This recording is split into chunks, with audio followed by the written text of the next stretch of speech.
ले जाने का काम करूंगा। तो सबसे पहले आपका नाम क्या है? यचन उपाध्याय। आप किस पार्टी में हैं? हम किसी पार्टी में नहीं हैं, सरकार में के थे? साथ है। नहीं, पार्टी कोई नहीं हमारी है। हाँ। हाँ, बस हम आम नागरिक हैं, किसके साथ हैं? किसी के साथ नहीं। अभी तो बोले सरकार के साथ हैं। सरकार के साथ तो रहना पड़ेगा। मजबूरी में। हाँ, तो जब जिसकी रहती उसी। सरकार का मतलब जो देश को आगे बढ़ाओ वही पार्टी है, समझिए। अच्छा, हम सोचे जिसकी सरकार रहती उसके साथ रहती। नहीं, ऐसा नहीं है। हाँ? नहीं, ऐसा नहीं है।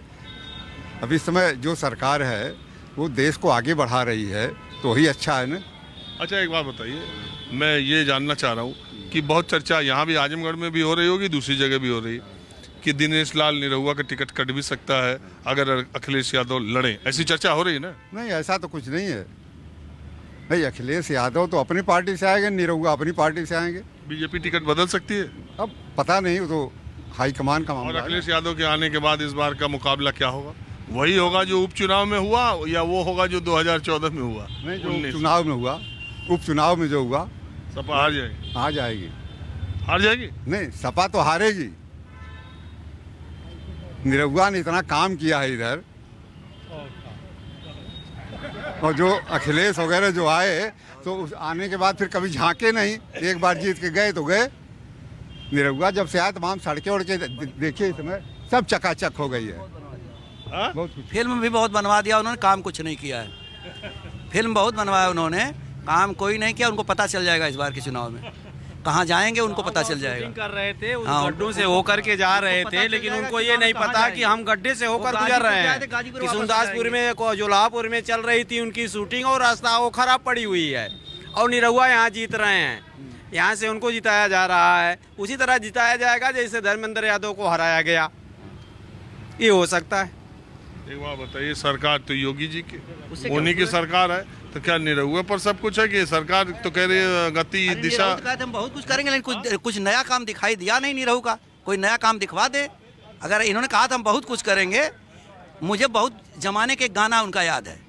उन्होंने कहा था कि मैं नेता बनूंगा तो मैं क्या करूंगा, गांव गांव सड़कों का जाल बिछवाऊंगा। मैं करूंगा नहीं, मैं केवल वादा कर रहा हूं। उन्होंने गाना गाया था, अब हकीकत करके उन्होंने दिखा दिया कि केवल जाल में फंसाए लोगों को, और जाल में उलझ के कुछ लोगों ने वोट भी कर दिया और वो चुनाव जीत गए। इस प्रकार अब गाजीपुर से गाजीपुर वापस हो जाएंगे वो। तो चुनाव होगा तब पता चलेगा।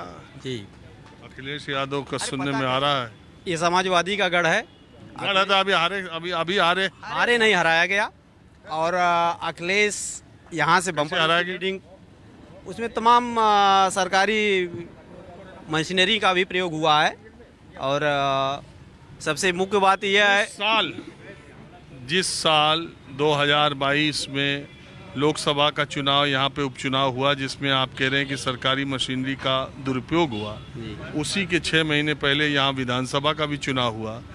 सरकार वही थी और 10 विधानसभा में 10 की 10 विधानसभा सीटें सपा जीत गई। तो वहाँ सरकारी मशीनरी का दुरुपयोग नहीं हुआ? अभी उसी इलेक्शन की, पिछले इलेक्शन की मैं बात करूं, जो पिछले इलेक्शन में योगी जी सरकार बनी है, पश्चिमांचल में चलें आप, मेरठ की तरफ, हवा टोटल थी।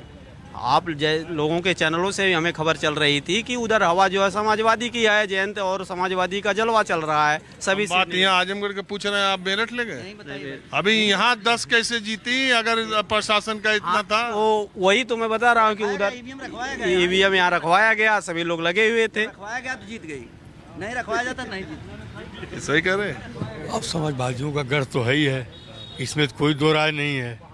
और जो जीते निरहु, उसमें सबसे बड़ा जीतने का कारण बसपा फैक्टर था, जो बसपा से लड़ गया था। गुड्डू जमाली बसपा से लड़ गए और वो 2 लाख से ज्यादा वोट पाया। इस बार भी लड़ गए तो अखिलेश के लिए दिक्कत भी लड़ जाएगा तो दिक्कत तो हो ही जाएगी। नहीं, ऐसा दिक्कत तो हो ही जाएगी। अगर वो लड़ेगा वही आदमी तो दिक्कत तो हो जाएगी, कोई इतना आसान नहीं है। अखिलेश यादव पार्लियामेंट अलग है, विधानसभा अलग है, दोनों में अंतर है। बिल्कुल दिक्कत पड़ कह जाएगी। रहे हैं कि बीएसपी से वही कैंडिडेट आ जाए, हाँ। या कोई मजबूत कैंडिडेट आ जाए तो अखिलेश यादव के लिए दिक्कत। निर्भर सब यहाँ बसपा के ऊपर डिपेंड करेगा। अगर बसपा कैंडिडेट आएगा तो फिर इनको हरना है। बसपा पर निर्भर, अगर बसपा नहीं आएगी, वही जो ये लोग बसपा पर निर्भर हैं। बहन जी से बीजेपी के? बहन जी से कहा, एकदम नेता हैं, ये नेता बीजेपी के, वो ये इसलिए कह रहा है कि ये जबरदस्ती चुनाव हो रहा है। नहीं तो लीडराबाद एक बात है। बीजेपी की बात नहीं है, अरे लीडराबाद है तो नेता। या बीजेपी की बात नहीं है। अगर वो बसपा वाला आ जाएगा तो फिर वही स्थिति होगी, ये हम नहीं कह रहे हैं। नहीं, बुलाया क्या जाएगा, उसी को टिकट देंगी वो, उससे मजबूत कौन उसके पास है? तोहरे उम्मीद खाली बसपा के बाद। बसपा उम्मीद नहीं है। लेकिन देखिए हम लोग कहाँ जाएंगे? हेलो, समस्या है कि हम लोग अगर वोट भी देंगे तो नहीं मानेंगे वो। सुनिए, बीजेपी को बहुत उम्मीद बीएसपी से है क्या? ज्यादा उम्मीद उसी से नहीं। सच्चाई जो है, सही बात है यार। देखिए इसको, देखिए मैं एक बात, सपा बसपा गठबंधन जब हुआ तो आजमगढ़ लोकसभा सीट अखिलेश यादव ने जीती। इसके बगल की घोसी सीट बीएसपी से अतुल राय ने जीती। उसके बगल की सीट गाजीपुर से अफजाल अंसारी ने जीती। आजमगढ़ के बगल की सीट अकबरपुर वो पांडे ने जीती। उनका नाम भूल रहा है, पवन पांडे के परिवार के हैं, रितेश पांडे ने बसपा से जीती। अगर जौनपुर जाए तो श्याम यादव ने जीती। यानी 15 सीटें जो सपा बसपा गठबंधन ने जीती थी वो आजमगढ़ के इर्द गिर्द की 5 लोकसभा सीटें थी। और अगर आप विधानसभा चुनाव में जाएं तो आजमगढ़ की 10 विधानसभा सीटें समाजवादी पार्टी ने जीती। इसके बगल की गाजीपुर डिस्ट्रिक्ट की 7 विधानसभा सीटें समाजवादी पार्टी ने जीती। मऊ में जीती, बलिया में जीती, 2 सीटें छोड़ के अकबरपुर की सारी सीटें जीती। तो ये आजमगढ़ समाजवादी और बहुजन समाज पार्टी का ये गढ़ रहा है। बहुजन समाज पार्टी के शुरुआती दौर के सांसद भी इसी आजमगढ़ जिले से जीत करके लोकसभा पहुंचे थे। अब मैं